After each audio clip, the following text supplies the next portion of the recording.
Sabahımızı xeyirli açaq inşallah, amma bugün baxıram, görürəm Gəncədə 11-ci sinifdə oxuyan şagird indi bilmirik, hələ araşdırma gedir. O da dəqiq olacaq, olmayacaq, hansısa bərk gedən oğul olacaq, olmayacaq. Kimlərsə tərəfindən döyülüb, öldürülüb. Amma mən susuruq. Yəni Azərbaycan cəmiyyəti, ictimaiyyəti susur. 11-ci sinifdə oxuyan şagird bu günləri döyülüb, öldürülür. Amancasına döyülüb, öldürülür. Nə idi onun günahı?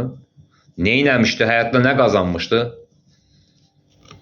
Nə bir iş, suç deyə onu suçlamışdı? Nə eləmişdi ki, onu öldürdülər? Kim tərəfindən? İndi çoxuz qılınacaq deyəcək, polis hara baxırdı? Nə bilim, məktəb təhsil şöbəsi hara baxırdı? Filan kəs hara baxırdı? Sən hələ bir vətəndaş olaraq başa düşmürsən ki, sən həm polissən. Ümumiyyətlə, ictimai fəal olmaq lazımdır. Vətəndaş özü ictimai fəal olmalıdır. Bütün təhlükəsizliyi birinci vətəndaşın özündən yaranır. Özü, öz təhlükəsizliyini qorumalıdır vətəndaş. Gəncədə 11-ci sinifdə oxuyan uşaq öldürülüb. Sən bütün Azərbaycan susumsan, oturmuşsan TikTok'da, ancaq o saqqallı Zaurun belişinə baxırsan, Lalə Azərtaşa baxırsan, o dişi yoxu çıxardıb ora qızı. Benim sevdiyim aşkım o Türkiyə. Sən hələ ona baxırsan, vərəqləyirsən. Xoşqədəm də sən, Xoşqədəm bir balaca ciddi adam idi, o lap ciddiliyini öldürüb. Niyə? Reyting davası gedir, efirdə reyting davası gedir, kimin baxış sayı çox olacaq. Çıxardıb ora, əlində bir dənə uşaq, deyir, keçmiş sevdiyim oğlanın adını vermişəm. Basıb oradan gəlib efirə. Siz başa düşmürsünüz ki, nə baş verir ölkədə?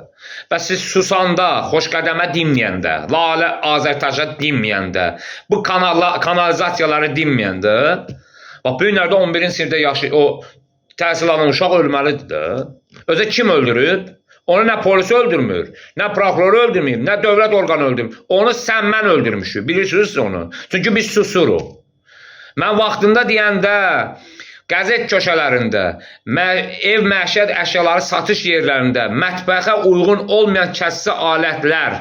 Bilirsiniz nə deməkdir? Yəni o dırnaqarası bratvalar var, o dibinə 15 yaşlı, 14 yaşlı uşaqlar burasına bizim bıçaq taxırır. Onların satışını dayandırın. O cəmiyyəti korlayır, o gəncliyi korlayır. Susdunuz, demədiniz. Amma görsən nəticə nə oldu? Gördünüz nəticə nə oldu? Bundan qabaq o bir dənə gənc oğlanı, atası da çıxdı, türmədən çıxmışdı. Dedi, mən onu bağışlayıram.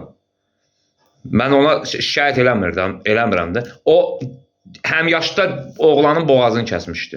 Hələ bu davam eləyəcək, niyə? Sən çünki susursan. Tərtərdə əskər zabit zorlandı, döyüldü, öldürüldü, başına min oynatıldı, sən sustun cəmiyyət. Sən ancaq başladın Lalə Azərtaşa baxmağa. Görün, bu günlərə kimin arvadını gətirib efirə çıxardacaqlar. Xoşqədəm kimin arvadını, qızını gətirib efirə çıxardacaqlar. Görün, hansı problemlər gəlib çıxacaq ora, biz də baxaq orada seyr edəyək. Gör, kommentariya verəcəksin, səndə o düşüncə var, kommentariya verəcəksin. Sən nə bilirdin? Bəlkə o uşaq, o dünyasını dəyişən, dünən öldürülən uşaq, bəlkə Azərbaycan elə bir məhsul işçisi olacaqdı, elə bir məhsul şəxsiyyəti olacaqdı ki, dünyada bizi hər yerə çatdıracaqlar. Dünən baxıram, Lerikdən, bir dənə gənc oğlan Amerikada vəzifə veriblər. Bu yazılır ki, Azərbaycan vətəndaşı, Azərbaycanlı, talış balası veriblər vəzifə orada. Bu uğur deyil. Bəlkə o uşaq da gedib dünyanın harasında bir Azərbaycanı təmsil edəcəkdir. Niyə biz övladlarımızı qorumuruq? Mənim 9-cu sinifdə oxuyan övladım var. Mən bu günləri Daxillər Nazirinə müraciət edirəm. Bütün bu təhsil ocaqlarında nəzarət götürün, nəzarətə alınsın. Təhsil Naziri konkret başını buraxıb. O direktor söhbəti, gündəlik mövzu gedir, direktor söhbəti. Nə bilim, direktor səs yazıb 150 manat pul yığılsın. Cəmiyyətin bir tərəfi deyir ki, yox, olmuyor, bir tərəfi deyir belə. Bir birləşin də, siz nə vaxt birləşəcəksiniz? Siz belə halda, belə bu prizmada yanaşanda, belə sizin uşağınızı da öldürəcəklər, heç nə də eləyənməyəcəksiniz. Ölən öldüyə getdi, vay oldu onun halından. 11-ci sinifdə 17-18 yaş onu böyüd, zülümlə böyüd. Dövlət 1000 manat verməyib onun böyüməsinə. Zülümlə o ata o övladı böyüyüb. Onun haqqını kim verəcək? Bundan sonra uşaq əkəcək, uşaq doğacaq o arvad. Siz hara baxırsınız ay cəmiyyət? Mən, sən hara baxırıq? Nə vaxt tərpənəcəyik biz? Hə?